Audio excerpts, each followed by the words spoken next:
perkenalkan nama saya Merda Manik dari kelas 10 MIPA 2, asal sekolah SMA Katolik Cinta Kasih, Kota Tebing Tinggi.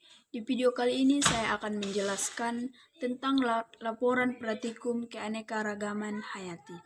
Pertama kali kita akan mengetahui di lingkungan sekitar kita dapat menemui berbagai jenis makhluk hidup.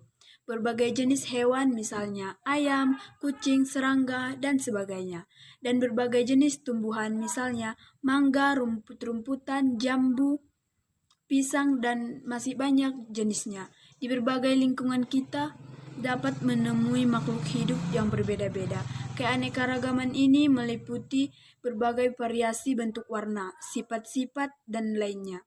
Keanekaragaman dapat terjadi akibat proses evolusi adalah perubahan yang terjadi dalam waktu lama akan membentuk makhluk hidup yang berbeda dengan adanya sehingga menimbulkan spesies baru.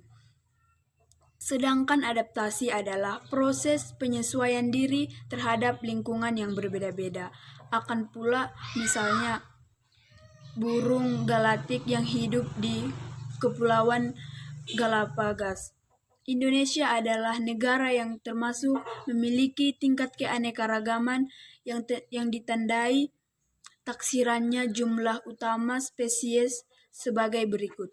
Hewan menyusui sekitar 300 spesies, burung 7.500 spesies, reptil 2.000, ganggang 7.800, jamur 72.000 spesies, serta bakteri ganggang hijau bakteri 300 spesies. Keanekaragaman makhluk hidup atau keanekaragaman hayati atau prioritas atau istilah pembahasan menangkap semua bentuk kehidupan yang secara ilmiah dapat ditumpukan skala organisasi biologisnya, yaitu menangkap jenis organisme serta ekosistem. Keanekaragaman hayati yang ditemukan di bumi adalah hasil dari miliaran tahun proses evolusi. Keanekaragaman dapat terjadi akibat dipengaruhi oleh faktor genetik dan faktor lingkungan. Faktor genetik atau faktor keturunan adalah sifat dari makhluk hidup itu sendiri. Keanekaragaman makhluk hidup dapat dibentuk karena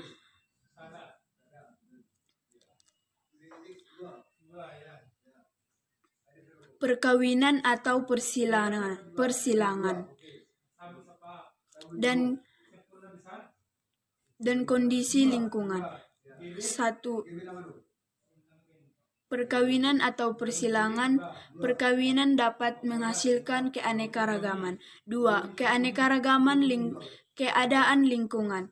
Keadaan lingkungan dapat mempengaruhi keanekaragaman.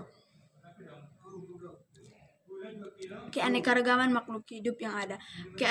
Keanekaragaman makhluk hidup hayati dapat dilihat dari adanya abiotik, dapat menyebabkan organisme berkembang dan melakukan spesies. 1. Keanekaragaman tingkat ekosistem. 2. Keanekaragaman tingkat spesies atau jenis. 3. Keanekaragaman tingkat gen. Begitu saja yang bisa saya sampaikan. Sekian dan terima kasih.